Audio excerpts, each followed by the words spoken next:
Hello നമസ്കാരം, എല്ലാവർക്കും എൻ്റെ ചാനലിലേക്ക് വീണ്ടും സ്വാഗതം. ഇന്നത്തെ വീഡിയോ സ്കോളർഷിപ്പുമായി ബന്ധപ്പെട്ടതാണ്. ഇപ്പോൾ 1000 വിദ്യാർത്ഥികൾക്ക് 1 ലക്ഷം രൂപ സ്കോളർഷിപ്പ്.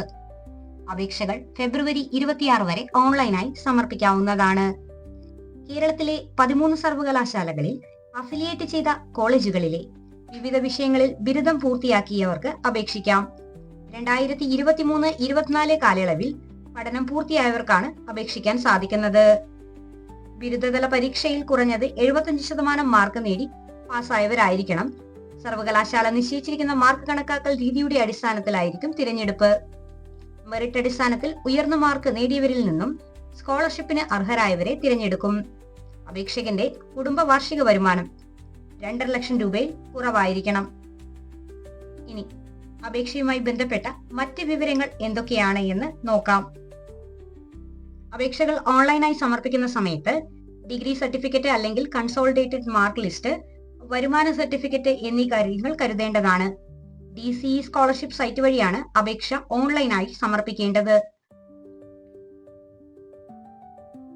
ആദ്യമായി അപേക്ഷിക്കുന്നവർ സ്റ്റുഡന്റ് രജിസ്ട്രേഷൻ എന്ന ലിങ്കിൽ ക്ലിക്ക് ചെയ്ത് വ്യക്തിഗത വിവരങ്ങൾ നൽകി രജിസ്റ്റർ ചെയ്യണം. രജിസ്റ്റർ ചെയ്തതിനു ശേഷം ലഭിക്കുന്ന രജിസ്ട്രേഷൻ ഐഡിയും പാസ്വേഡും ഉപയോഗിച്ച് ലോഗിൻ ചെയ്ത് കയറിയതിനു ശേഷം ലഭിക്കുന്ന സ്കോളർഷിപ്പ് പട്ടികയിൽ നിന്നും CM സ്റ്റുഡൻസ് പ്രൈസ് അഥവാ മുഖ്യമന്ത്രി പ്രതിഭാ പുരസ്കാരം എന്ന ഓപ്ഷൻ തിരഞ്ഞെടുത്തുകൊണ്ട് അപേക്ഷ ഓൺലൈൻ പ്രോസസ്സ് ചെയ്യാൻ സാധിക്കുന്നതാണ്. പഠിച്ച കോളേജ്, സർവകലാശാല, ബിരുദത്തിന് ലഭിച്ച മാർക്ക്, ഗ്രേഡ് തുടങ്ങിയ വിവരങ്ങൾ കൃത്യമായി നൽകേണ്ടതാണ്. കുടുംബത്തിന്റെ വാർഷിക വരുമാനം രേഖപ്പെടുത്തുന്ന കോളത്തിൽ വില്ലേജ് ഓഫീസറിൽ നിന്ന് ലഭിക്കുന്ന വരുമാന സർട്ടിഫിക്കറ്റിലെ ഇൻകം ആണ് നൽകേണ്ടത്.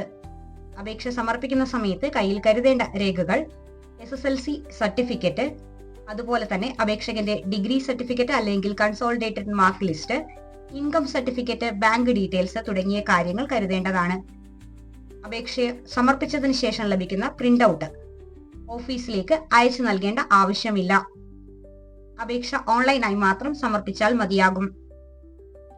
അപേക്ഷകൾ ഈ മാസം 26-ാം തീയതി വരെ ഓൺലൈനായി സമർപ്പിക്കാവുന്നതാണ്. കൂടുതൽ വീഡിയോസിനായി ചാനൽ ലൈക്ക് ചെയ്യാനും ഷെയർ ചെയ്യാനും മറക്കല്ലേ.